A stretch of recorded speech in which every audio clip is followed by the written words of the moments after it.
Hello বন্ধুরা, আজকের আমার পাইনাপেল হাইপার অ্যান্ড সানচিক হাইপার বেবিকে হ্যান্ড ফিডিং করাবো।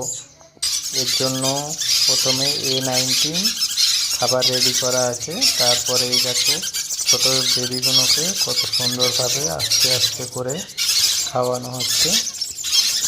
এই ছোটো বাচ্চাকে এদের খুব সাবধানে খাওয়াতে হবে, কারণ একটু যদি মিস্টেক হয়ে যায় পাইপটা, তাহলে এরা খাদ্য নলীটা এক্সপায়ার হয়ে ডেড হয়ে যেতে পারে।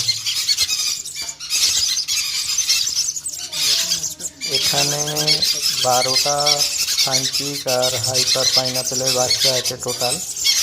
এগুলো সম্ভবত 7-8 দিনের বাচ্চা, খুবই ছোট ছোট বাচ্চা। দেখো কত সুন্দরভাবে খাচ্ছে। একদম স্লোভাবে টেস্ট করতে হবে। এটা তো আরও ছোট বাচ্চা, এটা সম্ভবত 3 দিনের বাচ্চা।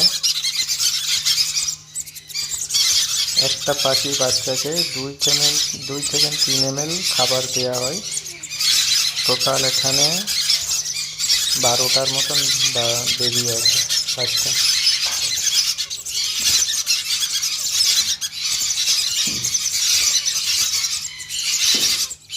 এটাকে খাওয়ানো হয়ে গেল, তারপরে নেক্সট পাখিটাকে ফেরে খাওয়ানোর জন্য খাবার সিলিন্ডার থেকে তুলে নেওয়া হচ্ছে। স্লো স্লো খাওয়াতে হবে।